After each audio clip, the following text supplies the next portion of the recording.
The air over southern England was strangely calm that morning, the kind of silence that felt like the world was holding its breath.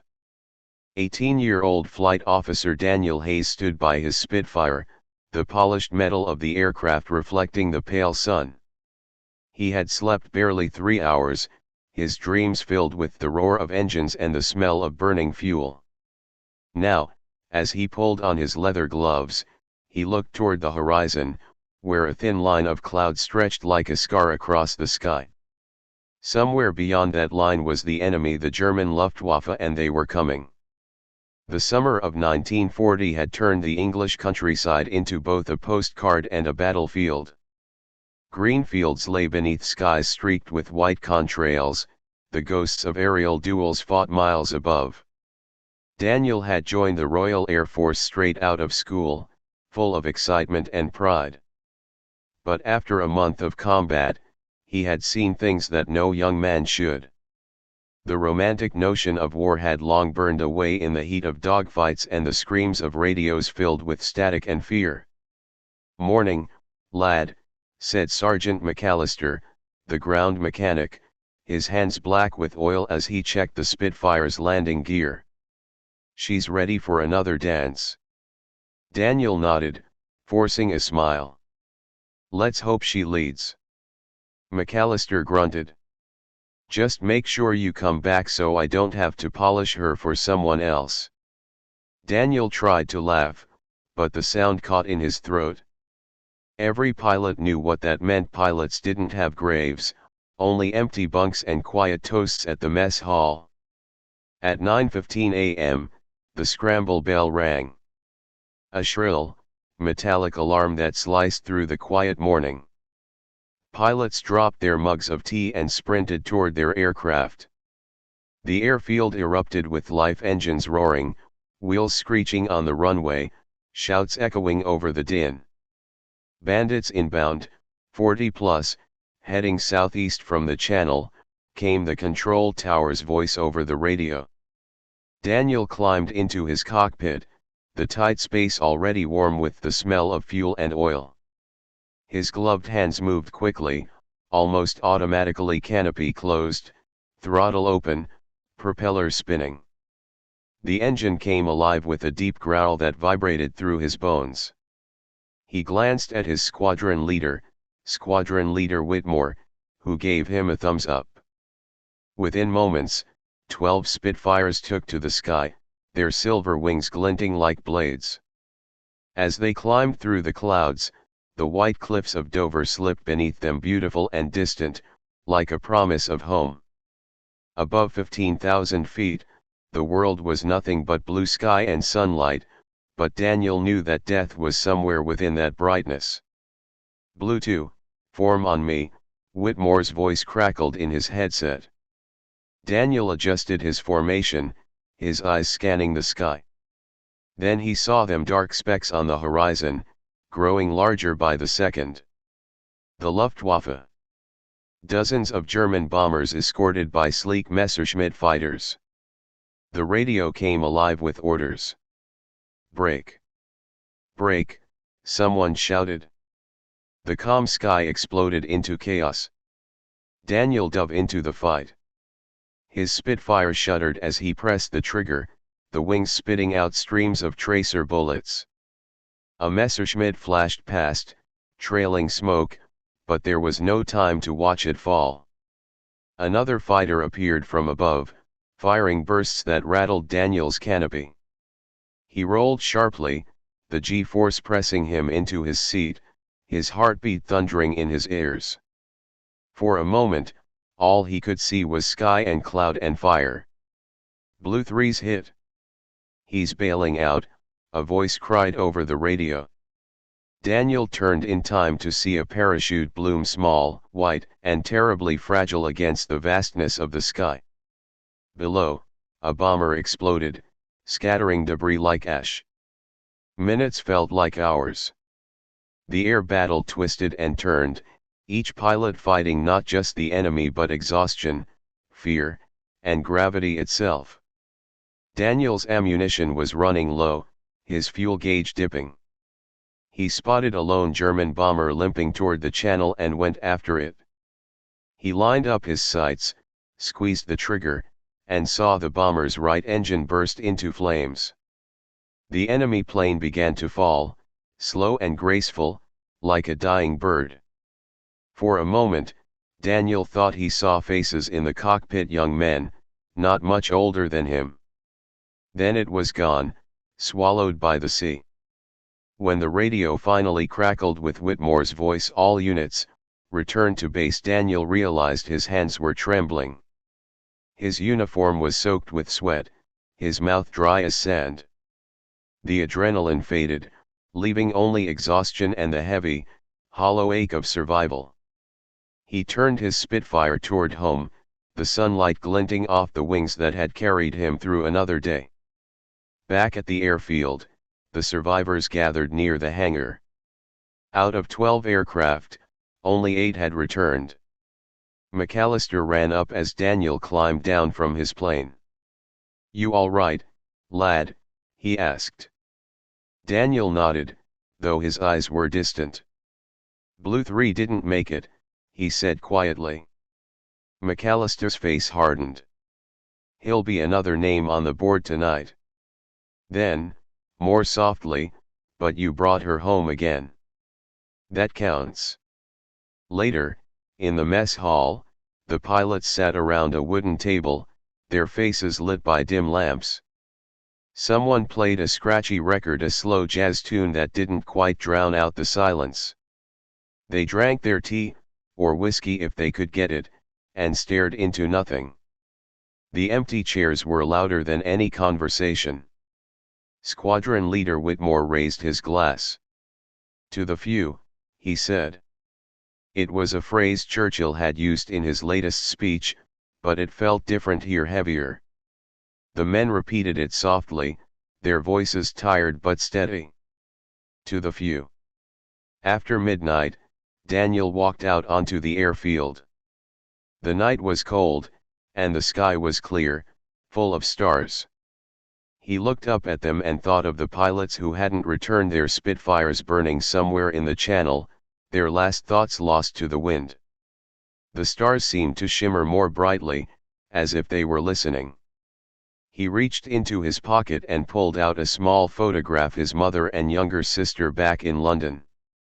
They were probably sleeping now, unaware that the city would soon become the Luftwaffe's next target. Daniel wondered how long they could hold on, how long any of them could. The distant hum of aircraft engines drifted across the fields. For a moment, Daniel's heart froze, but then he realized it was just another squadron heading out on night patrol. The war never truly slept. He took a deep breath, tasting the cool air mixed with oil and earth. The ground beneath his boots was solid, but the world felt fragile, as if it could crumble at any moment. Tomorrow, the bell would ring again, and he would climb back into that narrow cockpit, chase death across the clouds, and hope, just hope, that he'd see another dawn. As he walked back toward the barracks, the first light of morning began to creep across the horizon. The world was quiet again, almost peaceful. But Daniel knew better. The storm wasn't over. It was just gathering strength. Fire over London. The night sky above London burned like a wound. From 20 miles away, Flight Officer Daniel Hayes could already see the orange glow spreading across the horizon, flickering against the clouds like the reflection of hell itself.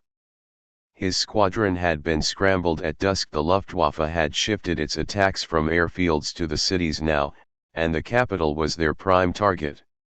This wasn't a battle over runways anymore, it was a war over hearts, homes, and hope. Inside the cockpit, Daniel's world was confined to the vibrating metal shell around him, the rhythmic hum of the engine, the trembling gauges, the faint hiss of the radio. He had grown used to the noise, to the way the world narrowed into crosshairs and coordinates. But tonight felt different. Tonight, he was flying not just to intercept bombers, he was flying to protect his mother and sister somewhere below, huddled in an air raid shelter as the city burned.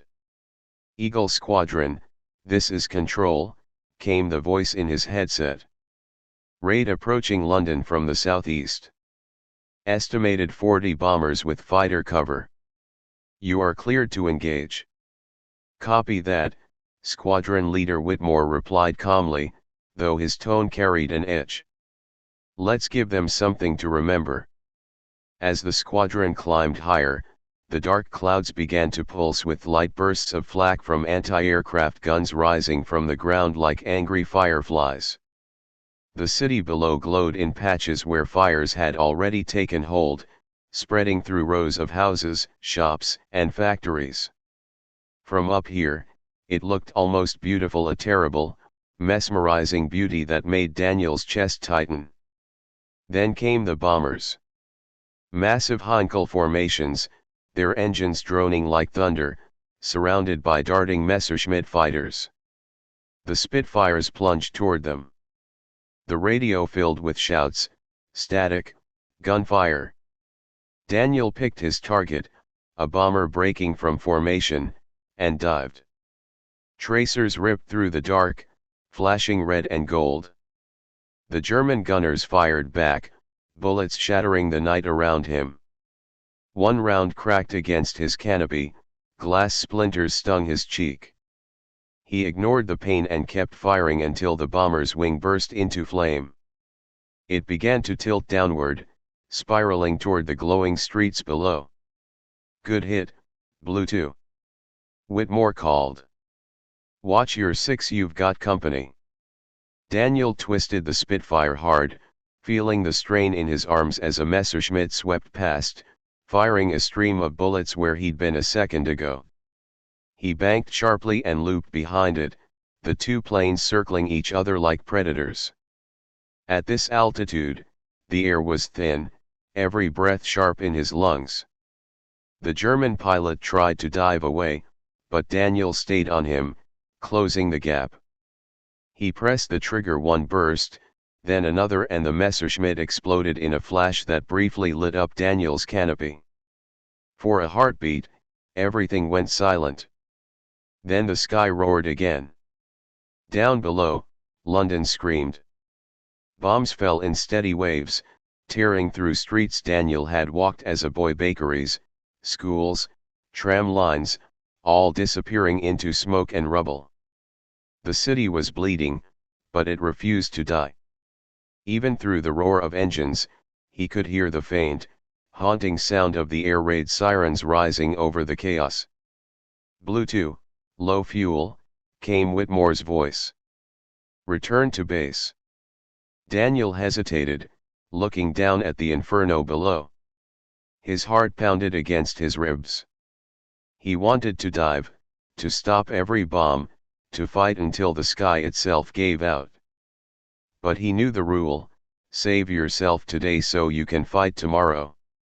With a reluctant breath, he turned his Spitfire toward home, the fires of London fading behind him like dying stars. Dash. The airfield was a blur of motion when he landed, mechanics rushing between planes, medics tending to the wounded, the acrid smell of smoke everywhere. Daniel climbed out of his cockpit, his muscles stiff, his hands still shaking from the adrenaline. Whitmore was already there, his uniform streaked with oil, his expression grim. "3 of ours didn't make it back," he said quietly. "And the city," his voice trailed off. He didn't need to finish. That night, Daniel couldn't sleep. He sat outside the barracks, wrapped in his flight jacket, staring at the faint glow still lingering over the horizon where London burned. The stars were faint tonight, drowned by the light of destruction. He thought of his mother and sister again, imagined them pressed against the walls of a shelter, listening to the ground shake. He wanted to believe they were safe, but the war didn't deal in belief. It dealt in loss. "Mind if I join you?" came a voice behind him. It was Pilot Officer Tom Benson, one of his squadron mates, older, always calm, the kind of man who could light a cigarette with steady hands even after a dogfight. He sat beside Daniel, handing him a tin mug of tea that smelled faintly of rum. "Hell of a night," Tom said softly. Daniel nodded. "Feels like it's never going to stop." Tom looked out at the smoke rising in the distance. "It won't. Not for a while. But we'll keep flying. That's all we can do." They sat in silence for a long time, listening to the faint rumble of distant explosions. Every few seconds, the sky would flicker a reminder that somewhere out there, more bombs were falling. When Daniel finally spoke, his voice was barely above a whisper. "Do you ever get used to it?" Tom exhaled slowly, the smoke from his cigarette curling into the night air. "No," he said. "You just get better at pretending you're not scared." Dash. The next day brought no rest. The Luftwaffe returned at dawn, and by evening, the pilots were flying again, eyes bloodshot, nerves frayed. The routine had become mechanical: scramble, climb, engage, survive, return. Each mission blurred into the next, each victory shadowed by the names added to the board in the mess hall. The blackboard had once been small, now it was covered in chalk lines and initials, too many to count. During one mission, Daniel's plane was hit. The right wing caught fire, and smoke filled the cockpit. He could barely see, the heat searing his hands through the gloves. For a moment, panic clawed at his chest, but then training took over.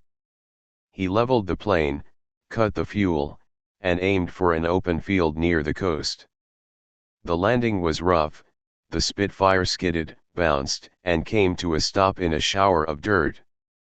He climbed out, coughing, the smell of burning metal in his nostrils. For a long moment, he just stood there, trembling, staring at the wreck of his plane, the machine that had saved him so many times now lying broken in the grass. When a rescue truck finally arrived, Daniel could barely speak. The driver, a young soldier with soot on his face, handed him a canteen. "You're one of the lucky ones," he said quietly. Daniel nodded, but the words echoed inside him: lucky. It didn't feel like luck. It felt like survival bought with someone else's life. Back at the base, the squadron was thinner. Whitmore didn't say much anymore, he didn't need to. The exhaustion was visible in every man's eyes. They had become ghosts who happened to breathe. That night, a letter arrived. The handwriting was shaky but familiar, his sister's. She wrote about how they slept in the underground tunnels during raids, how the city still stood despite the fires. "Mum says she can still see the Spitfires sometimes," she wrote. "She thinks one of them is you." Daniel read the letter 3 times, his vision blurring with tears he refused to let fall. He folded it carefully and tucked it inside his flight jacket. Dash. The next morning, as dawn broke over the fields, the squadron assembled again. The air smelled of fuel and rain. Daniel climbed into a new Spitfire, the 4th one he'd flown since July. McAllister, the mechanic, patted the side of the aircraft. "She's a beauty," he said. "Bring her back in one piece." Daniel smiled faintly. "I'll try." He pulled down the canopy, the engine roaring to life. As the plane began to roll down the runway, he caught a glimpse of Whitmore standing by the hangar, watching them take off. The sky ahead was clear for now, painted in soft gold by the rising sun. But they all knew what it meant: clear skies only made it easier for the bombers to find their mark. As the Spitfire climbed into the light, Daniel felt a strange calm settle over him. The fear was still there, always there, but beneath it was something stronger: resolve. He wasn't just fighting for airfields anymore. He was fighting for a city that refused to die, for the letters in his jacket, for the people who still believed the dawn would come. And so, with the hum of his engine steady and the horizon wide open before him, Flight Officer Daniel Hayes turned toward the east, toward the enemy, toward the fire, toward another day in the sky. The weight of the sky. By October, the days had grown shorter, and the sun seemed reluctant to rise. The air carried a permanent chill, and the scent of smoke never left the wind. The Battle of Britain had stretched into its fourth relentless month, and the faces at the RAF station told the story better than any report. Sunken eyes, hollow laughs, men who had learned to measure time not by days, but by missions. Flight Officer Daniel Hayes woke before dawn, though sleep had barely touched him. His dreams were filled with the same rhythm: engines droning, guns firing, the endless spiral between sky and earth. He sat on the edge of his bunk, lacing his boots in silence. Around him, the barracks were quiet except for the faint rustle of someone turning in their bed and the distant echo of artillery somewhere far off. Even the birds had stopped singing. Outside, a thin mist clung to the airfield, wrapping the parked Spitfires like ghosts. Daniel walked toward the hangar, his breath visible in the cold. McAllister was already there, wiping oil from his hands. "Morning, lad," he muttered, without looking up. The mechanic's voice was tired now, his jokes fewer, his silences heavier. Daniel nodded. "Morning. How's she holding up?" "Better than most of us," McAllister said, forcing a grin. "Fuel lines are clean. Guns loaded. She'll fly when you tell her to." Daniel ran his hand along the cool metal of the Spitfire's wing. The machine was immaculate, every dent repaired, every surface polished, but he could still see the scratches from the last fight, the scars that no amount of work could hide. Just like the men who flew them. The radio in the command hut crackled suddenly. The word came through like a drum beat. "Scramble." Daniel was moving before his mind caught up, running, climbing, strapping in. The engine roared to life, shaking the ground beneath him. He felt the familiar surge of adrenaline, that sharp mixture of fear and focus that turned his heartbeat into a weapon. Within minutes, the squadron was airborne, slicing through the low fog into the pale morning sky. "Enemy formation approaching from Calais," came Whitmore's voice over the radio. 30 bombers, high altitude. Keep your spacing. Watch the sun, they'll use it to blind you." The squadron broke through the clouds, and the world turned gold. For a fleeting second, everything looked peaceful: the sea below like molten glass, the sky painted with light. Then the shadows appeared, dark specks against the sun, growing larger with every passing second.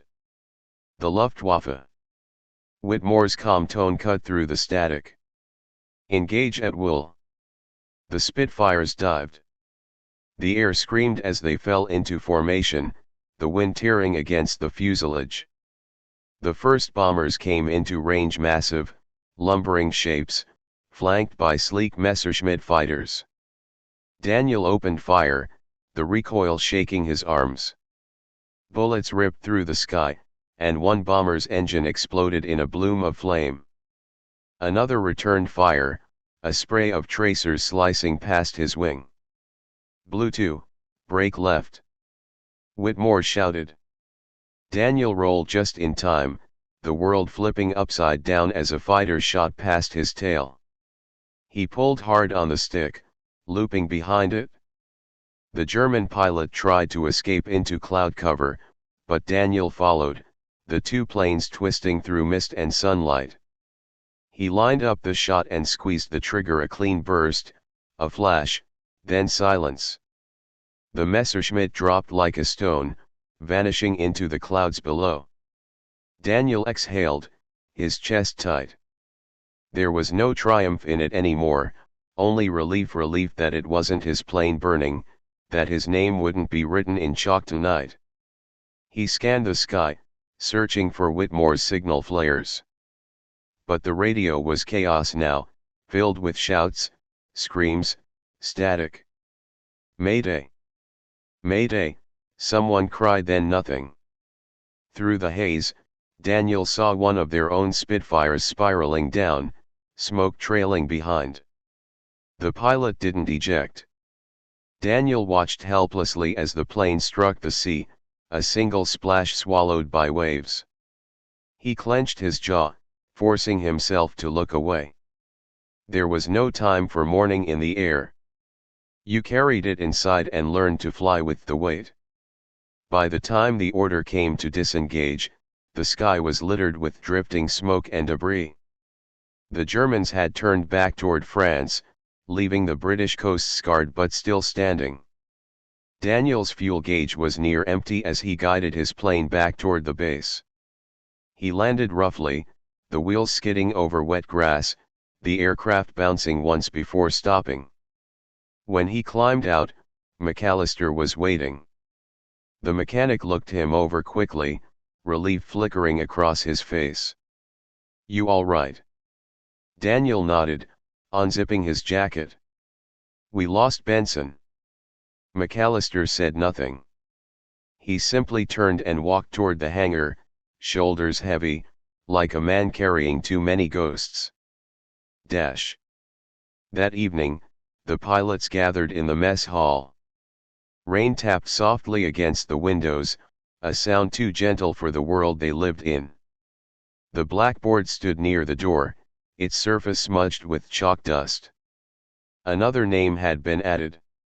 Tom Benson. Daniel stared at it for a long time before turning away. Whitmore stood by the window, a cigarette burning between his fingers. The light from the match briefly illuminated his face, drawn, hollow-eyed. "We're holding them off," he said quietly, not looking at anyone in particular. "Every day we stay in the air, we win."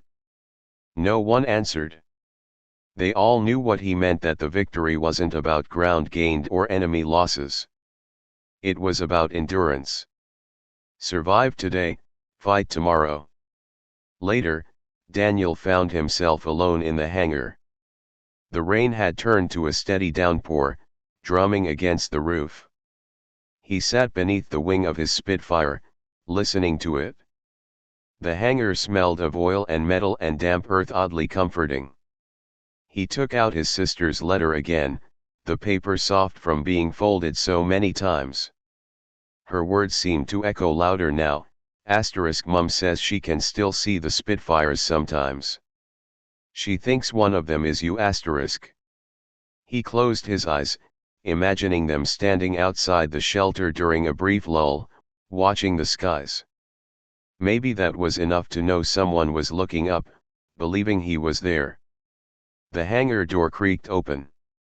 Whitmore stepped in, rain dripping from his coat. "Couldn't sleep either?"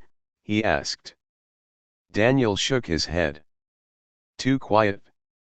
Whitmore smiled faintly. "That's when it's the worst. The quiet makes you remember." He leaned against the fuselage beside Daniel. For a long moment, neither spoke. The sound of rain filled the silence between them. "When this is over," Whitmore said finally, "I think I'll buy a farm somewhere. Somewhere green. No engines, no sirens, just wind and trees." He looked over at Daniel. "What about you?" Daniel thought for a moment. "I'd like to go home. See my family. Maybe teach flying someday. But right now," he looked up at the dark ceiling. "Right now, I just want the sky to stop burning." Whitmore nodded slowly. "It will. But not yet." The next morning dawned gray and heavy.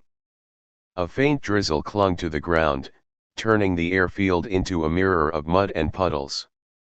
Despite the weather, orders came through another formation sighted crossing the channel. The men moved with the practiced rhythm of exhaustion. No one spoke much anymore, words had become as scarce as rest. As Daniel climbed into his plane, he felt a strange calm. The fear was still there, always there, but dulled now, replaced by something steadier. Acceptance, maybe. The understanding that courage wasn't about not being afraid, it was about flying anyway. Engines roared to life. The Spitfires lined up on the runway, each one carrying another piece of England's fragile hope. As they lifted off into the low clouds, Daniel caught sight of the hangar below, McAllister standing outside, cigarette in hand, watching them vanish into the grey. Above the clouds, the sun broke through, casting a golden glow across the endless sky. For a moment, Daniel felt weightless, free. Beneath him, the world was scarred but still alive. And somewhere in that light, through the hum of the engine and the wind against his canopy, he thought he heard a faint echo, not of gunfire or sirens, but of a city breathing, enduring. He leveled his plane toward the horizon. Whatever waited there, fire, fear, or the enemy, he would meet it head on. Because the sky, for all its weight, still belonged to those who dared to hold it. The last flight. The frost came early that year. By late October, the fields around the air base were rimmed with white, the grass crunching under boots like broken glass. The war had quieted just enough for everyone to feel uneasy. The Luftwaffe's attacks had slowed, but not stopped. Rumors whispered through the barracks that Hitler might shift his eyes east, that Britain had survived the worst. But for the men who still flew, survival didn't feel like victory. It just felt like waiting for the next call. Flight Officer Daniel Hayes stood beside his Spitfire at dawn, breath turning to mist in the cold. The horizon was a pale gray, the kind of color that looked tired before the day even began. His gloves were stiff from the cold, his shoulders heavy from months of tension.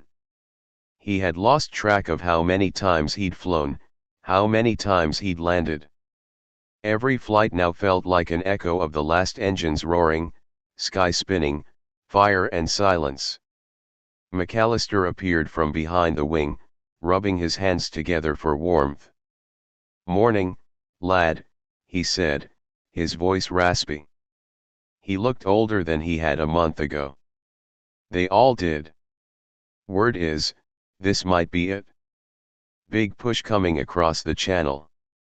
They're sending everything they've got." Daniel nodded. "Then so are we." McAllister handed him a small silver lighter, its surface dented and scratched. "Found this near Benson's wreckage. Figured you might want it." Daniel turned it over in his hand. The initials T.B were barely visible. He slipped it into his jacket pocket and gave a quiet nod. "Thanks." The siren wailed before either of them could say another word. That sharp metallic scream, by now, it was almost comforting. It meant purpose. It meant they still had a fight left. Within minutes, the airfield was alive. Engines roared, boots pounded against the frozen ground, and the Spitfires rolled into position. The sky was low and streaked with thin clouds, the kind that hid danger well. Daniel climbed into his cockpit, fingers moving by instinct, throttle, flaps, canopy, radio check. Around him, 11 other planes lined up like silver arrows waiting to be loosed. "Eagle Squadron," came Whitmore's voice over the calm but edged with something final. "This could be the last of them. Let's make it count." The takeoff was rough, the ground slick from frost, but soon they were airborne, climbing into the gray. The light changed as they rose above the clouds. Suddenly, everything was gold again. Beautiful, almost peaceful. And then, as always, came the shadows. The Luftwaffe appeared on the horizon, hundreds of black dots forming in waves. Bombers, fighters, all moving in tight formation. It looked less like an army and more like a storm rolling in from the sea. Daniel could feel his pulse quicken. Every muscle in his body tightened with that old, familiar rhythm. "Here they come," Whitmore said quietly. The first clash was brutal. The sky exploded in motion, engines howling, bullets tearing through the air, contrails twisting like smoke trails of ghosts. Daniel dived into the chaos, guns blazing. He caught a bomber's wing with his first burst, sending one engine spinning off in flames. Before he could pull away, a Messerschmitt swept down behind him, riddling his tail with bullets. Warning lights blinked red on his dashboard. He jerked the stick hard, rolling, diving, climbing, every maneuver drilled into muscle memory. "Blue 2, you're clear," came Whitmore's voice as another Spitfire cut across Daniel's tail, shooting down the German fighter in a flash of fire. "You owe me one." Daniel barely had time to respond. He saw Whitmore's plane pass beneath him, graceful, precise, and then a sudden burst of cannon fire ripped through its side. The Spitfire rolled, trailing black smoke, spiraling toward the sea. "Whitmore! Pull up!" Daniel shouted into the radio, but there was only static. He watched helplessly as the plane vanished into the clouds below. Something inside him went quiet. Not rage, not even grief, just silence, heavy and sharp. He leveled his wings, eyes narrowing on the nearest bomber group. If this was the last flight, it would mean something. He pushed the throttle to the limit. The Spitfire roared forward, vibrating under the strain. The bombers loomed larger, massive beasts lumbering through the sky, their gunners spraying fire. Daniel wove between bursts of tracer rounds, the world flashing red and white. He lined up the lead bomber in his sights and fired. The cockpit shattered. The plane lurched, tilted, and fell, smoke trailing behind like a ribbon. He didn't watch it hit. "Blue 2, you're low," a voice warned, but Daniel kept climbing. Another fighter closed in behind him. He felt the impact before he saw it. The Spitfire shuddered violently, alarms blaring. His right wing was torn, hydraulics leaking. The plane was still flying, but barely. He tried to pull up, but the controls were sluggish. Black smoke poured from the engine, filling the cockpit with the acrid stench of burning oil. The radio crackled, "Daniel, bail out." "That's an order." But he didn't reach for the hatch. Not yet. Below him, he could see the Channel, silver and endless, and beyond it, the green fields of England. Home. He thought of his mother, his sister, the letter tucked in his jacket. The lighter in his pocket felt heavy against his chest. He wasn't ready to let go of the sky. He managed to level the plane just long enough to take another shot. His final burst caught a fighter mid-turn, a clean hit. The Messerschmitt disintegrated in a flash of fire. The Spitfire shook again, a deep metallic groan that told him it was over. He reached for the eject lever but stopped. The engine was gone. Flames crawled across the dashboard. Outside, the air was a storm of light and smoke. And yet, amid it all, the sky looked impossibly clear. He could almost hear it, the sound of home carried on the wind. Dash. On the ground, McAllister watched through binoculars as the battle raged overhead. Trails of smoke crisscrossed the clouds like scars. One Spitfire broke from the formation, flaming, falling fast. He lowered the binoculars slowly, his breath fogging in the cold. "Godspeed, lad," he murmured. The roar above faded. One by one, the surviving Spitfires returned, engines sputtering, wings pockmarked with holes. Only 7 landed. No one spoke as the pilots climbed out. The silence was worse than the noise of battle. When the last engine finally died, McAllister walked to the board in the mess hall. The chalk squeaked faintly as he wrote another name. Flight Officer D. Hayes. He stared at it for a long time, then set the chalk down and stepped outside. The sky was quiet now. The sun was sinking, turning the horizon orange and red, the same colors that had once meant fire and death. But tonight, it looked different. Peaceful. For the first time in months, the sound of engines was gone. Somewhere far above the clouds, the last of the smoke drifted away. The Luftwaffe had turned back. The invasion never came. Britain had held the line. McAllister took off his cap and looked toward the west, where the fading light shimmered on the sea. "You did it, lad," he said softly. "You all did." Weeks later, London would still bear its scars, ruins, craters, blackened stone, but the people walked the streets again. Children played in the parks. The bells rang in Westminster for the first time since the bombings. The sound was fragile, uncertain, but real.